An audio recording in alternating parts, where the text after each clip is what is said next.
There's a kind of tragedy reserved for those who give everything to their art and receive almost nothing in return. Zola Taylor had a voice that could stop time, smooth as silk, rich as gospel, wrapped in elegance the world couldn't quite handle. She stood on stages beside men who became legends, and she made them better.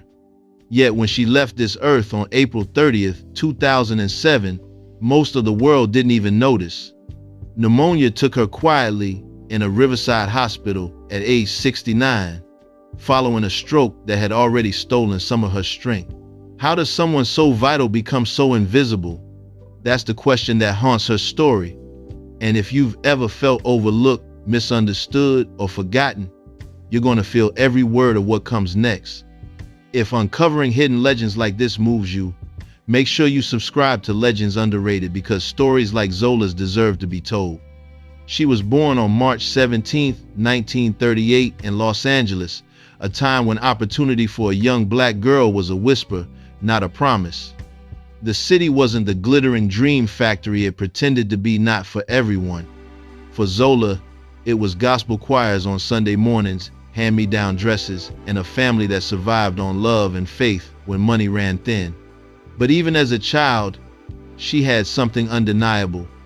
When she sang at school talent shows, people stopped mid-conversation. Teachers leaned in, kids went quiet. It wasn't just her voice, it was the way she carried emotion in every syllable, like she'd lived 100 lifetimes already. Church became her conservatory. Those old hymns taught her how to connect, how to make a crowd feel what she felt. Her voice wasn't the loudest, but it was the one you remembered. It wrapped around your chest and made you believe in something bigger. That kind of gift doesn't come from privilege. It comes from struggle, from survival, from knowing what it means to sing because you have to, not because you want to. By the late 1940s, the entertainment world was shifting beneath everyone's feet. Radio brought new sounds, jump blues, early rock and roll, doo-wop harmonies echoing off street corners. Women like Ruth Brown and Big Mama Thornton were kicking doors open, proving they belonged. Zola watched, studied, dreamed. She'd sneak out to local clubs, standing near the back door just to hear live bands play. Picture her there, a teenage girl in a worn dress, eyes wide, heart pounding, whispering to herself, "One day, that's going to be me." And she meant every word. By her late teens, she was performing around town, not famous yet, but magnetic. She had what people call the it factor, part elegance, part fire, all soul. Her friends used to joke that she could sing the phone book and still make grown men cry. They weren't exaggerating, but chasing fame as a woman in that era meant navigating a minefield. The industry was built by men, run by men, and dominated by men who saw women as decoration, not equals. Zola refused that script. She wanted respect for her voice, not just her beauty. Still, she understood the power of presence. She walked into rooms like she owned them, graceful, confident, untouchable. Then came the night that changed everything. She was performing at a small club in downtown Los Angeles when a sharp-eyed man named Buck Ram caught her set. He was building a vocal group called the Platters, and they were good, but something was missing. When Buck heard Zola sing, he knew instantly. That's the missing piece. Putting a woman in an all-male group was radical, almost unheard of. People said it wouldn't work, but Buck saw what others couldn't. Zola didn't just add a voice, she added dimension. She softened the edges, elevated the image, made them unforgettable. In 1954, Zola Taylor officially joined the Platters. Tony Williams on lead tenor, David Lynch, Paul Roby, and Herb Reed rounding out the harmonies. Joining them wasn't just a gig, it was destiny wrapped in risk. Imagine stepping into a room full of men, all talented, all skeptical, and having to prove you belong. But from the first rehearsal, she earned their respect. Tony Williams later said her voice was like velvet and her spirit like gold. She didn't try to outshine anyone, she simply made everyone better. The early days were relentless. Buck Ram was a perfectionist who made them rehearse for hours in cheap studios, sometimes borrowed apartments, tightening every note, every gesture. If you want to last, he'd say, you've got to sound like you're singing for the heavens. And they did. They signed with Federal Records first. Those early tracks didn't storm the charts, but they showed promise. The real magic happened when Buck Ram negotiated a deal with Mercury Records in a legendary 2-for-1 trade that also brought the Penguins. That's when everything exploded. Suddenly, Zola was performing across the country, wearing elegant gowns, moving with a grace that made people stop and stare. She wasn't hiding in the back singing backup. She was part of the show. When the spotlight hit her, she owned it. Her smile lit up stages. Her voice blended perfectly with the men, and audiences fell hard. Offstage, she kept things professional, but she wasn't blind to the challenges. Some promoters didn't like the idea of a mixed-gender group. They'd make comments, question her place. But Zola never flinched. "I earned my spot," she once said, "and nobody's taking that from me." Then came the summer of 1955. Only You hit the airwaves, and everything changed overnight. That smooth harmony, that polished sound, it was unlike anything anyone had heard before. And right there, adding that soft feminine glow to the upper harmonies, was Zola Taylor. She wasn't the lead, but you felt her in every note.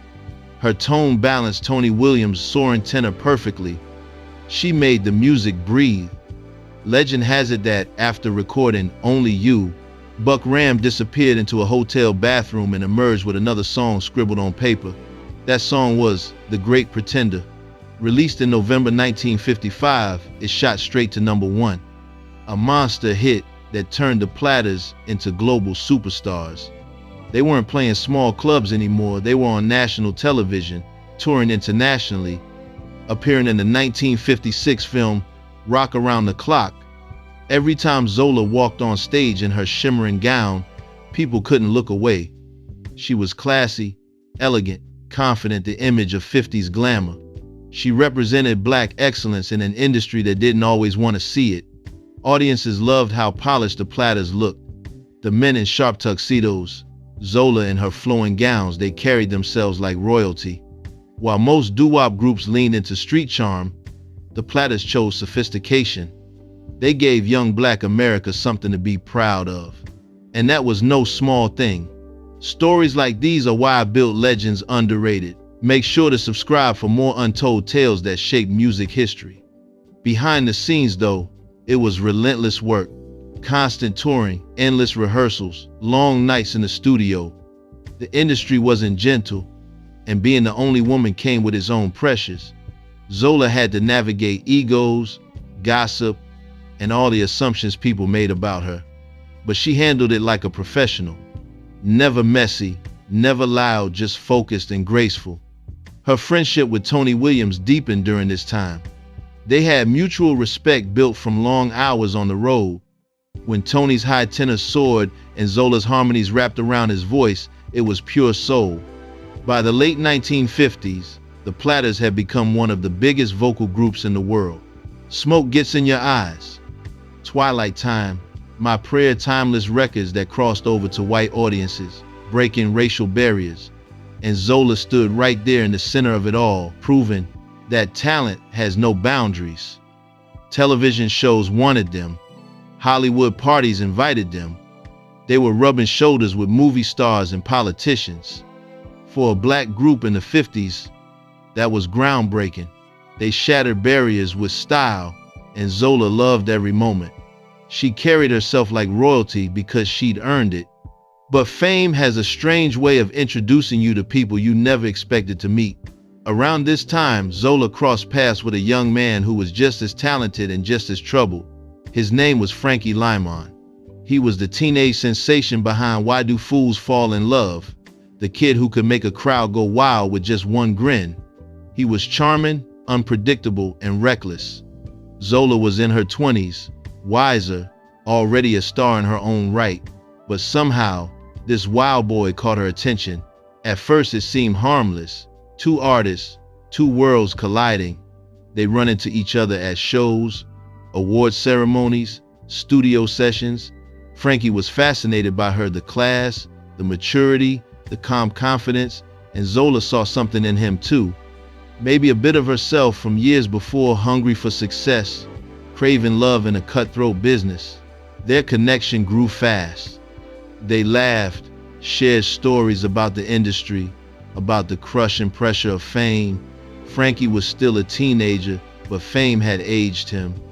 He'd already seen too much too soon: substances, manipulation, fake friends. Zola thought she could be a grounding force in his life. She believed in him. That's the kind of person she was: loyal, nurturing, hopeful, but the media didn't see it that way. When word got out that the classy Zola Taylor from the Platters was seeing Frankie Lyman, people went wild. Headlines called it scandalous. Some loved it, others called her a fool, but Zola didn't care. For once, she was following her heart, not the stage lights. Still, something deep down told her this love story wouldn't end like the songs they sang. At first, Zola thought Frankie was just misunderstood, a young star who needed someone steady in his corner, but fame had already done his damage. When Zola got close to him, she saw both sides: the sweet, funny kid who made her laugh, and the troubled artist who couldn't escape his demons. Their relationship started like a movie, glamorous and exciting. They'd hit the town together, show up at Hollywood parties, smiling for the cameras. But behind those smiles was chaos. Frankie's addiction to heroin was spiraling, and it pulled Zola into a storm she couldn't control. She'd try to help him stay up all night, talking, praying, hoping he'd get clean. But the industry didn't care. They loved the drama, not the people. Soon, Zola's reputation started taking hits. Reporters painted her as the older woman corrupting a young star. Others called her naive, saying she should have known better. But what they didn't see was her heart. Zola genuinely loved that man. She believed love could heal him. But love, sometimes, just isn't enough. The stress of it all began to show. Her focus shifted from her career to Frankie's survival. By 1962, Zola left the Platters. Barbara Randolph would eventually step in, but the magic was never quite the same. The group was moving fast: new tours, new records, and Zola couldn't keep up anymore. People around her started whispering, "She's losing herself." And they were right. The relationship with Frankie became even more complicated when talk of marriage started. Some say they secretly tied the knot in Mexico. Others say it never happened legally. What's certain is that when Frankie died on February 27, 1968 from a heroin overdose, Zola claimed she was his wife, one of 3 women who did. The other 2 were Elizabeth Waters and Amira Eagle. The scandal was everywhere. Lawsuits, confusion, heartbreak. The same media that once adored her now treated her like gossip fodder. That whole ordeal broke her spirit. Imagine giving your best years to music, to love, and ending up judged by the world that once cheered for you. Zola went from the spotlight to the shadows almost overnight. She didn't have powerful managers or big contracts to protect her, just memories, regrets, and a voice that still had magic, even if the world stopped listening. People close to her said she never truly got over Frankie. His death haunted her not just because of love, but because she felt she failed him. "I tried," she once said, "but you can't save someone who doesn't want to be saved." And that quiet pain became part of her legacy. The woman who sang her heart out with the Platters, who carried herself with grace and elegance, became another story of how fame can lift you up and break you all at once. After leaving the Platters, Zola tried to find her footing again. But the music business doesn't wait for anyone. One day you're on top of the charts, the next you're just another name people used to know. The Platters had started to drift apart. Egos, lawsuits, and management drama tore them from the inside out. Buck Ram was fighting to keep the brand alive, but too many versions of the Platters started popping up. Everyone wanted a piece of the name. And in that chaos, Zola got pushed aside. The same industry that had once praised her elegance now acted like she never existed. Promoters started booking fake Platters groups, some without a single original member. Zola tried to stand her ground, reminding people that she was part of the real legacy. But legal battles drained her energy and her money. It wasn't about fame anymore. It was about survival. She tried going solo for a while, performing small shows and community events around California. Her voice still had that glow, soft, soulful, full of life, but the crowds were smaller, and the pay barely covered her bills. One of the pioneers of rhythm and blues harmony, reduced to performing for tips in local clubs. That kind of fall messes with your spirit. The emotional toll of the Frankie scandal followed her everywhere. People would whisper behind her back, "Isn't that the woman from that story?" It was cruel. Zola had always been private, dignified, but the world only wanted to gossip. And when she tried to set the record straight, nobody wanted to listen. The media moves on fast, pain doesn't. By the early 1970s, things got worse financially. Without royalties, without management, she had to rely on small gigs and occasional nostalgia shows. Sometimes she joined doo-wop revival tours, performing the same songs that made her famous decades earlier. The crowds would cheer, older fans remembering, younger ones just discovering her. And in those moments, she came alive again. But once the lights dimmed, she'd go home to quiet. By the mid-1980s, Zola Taylor's name came roaring back into headlines, but not because of a comeback album. It was because of a lawsuit. When Frankie Lyman's estate became a legal battlefield over royalties, Zola was one of 3 women who claimed to be his wife. The lawsuit was brutal. Each woman, Zola, Elizabeth Waters, and Amira Eagle, stepped forward with their story. The record companies didn't want to pay out. The lawyers circled like sharks, and the public just wanted the drama. Zola wasn't chasing fame, she just wanted fairness. For Zola, reliving it all, the love, the chaos, the heartbreak, was like reopening a wound that never healed. Reporters shoved microphones in her face, asking about Frankie's drug use, their supposed marriage, her role in his downfall. The same woman who helped bring sophistication to black music was now reduced to a tabloid headline. In 1988, the court made its decision. Amira Eagle was recognized as Frankie Lyman's legal widow. Zola's claim of a Mexican marriage couldn't be verified with documentation. No real winner, just exhaustion and faded dreams. But something beautiful happened in 1990. Zola Taylor was inducted into the Rock and Roll Hall of Fame as a member of the Platters. Finally, official recognition. The institution acknowledged what fans always knew: she was essential to that timeless sound. Then in 1998, the film Why Do Fools Fall in Love came out. Halle Berry played Zola Taylor with charm, pride, and heartbreak. And for a moment, Zola's story was back in the public eye. Some people saw the movie and thought it was pure drama, but those who knew the real woman behind the character knew it went much deeper. That film reminded the world that Zola was a real person, a trailblazer who helped shape rhythm and blues history. After the movie, fans started digging into the Platters catalog again. Old vinyls sold out. Only You and The Great Pretender got spins on classic radio, and suddenly people were asking, who was that woman in the group? After the movie, Zola lived quietly in California. No entourage, no flash, just her memories, some family, and a handful of close friends who never forgot the real her, kind, classy, and funny when she wanted to be. They said she still hummed those old Platters tunes around the house, smiling softly when the memories came. Those were good days, she say, real good days. But her health kept declining. The years of struggle had taken their toll emotionally, physically, spiritually. She wasn't bitter though. She accepted her life for what it was, a mix of beauty and pain. In April 2007, pneumonia complications following a stroke took her life at Parkview Community Hospital in Riverside, California.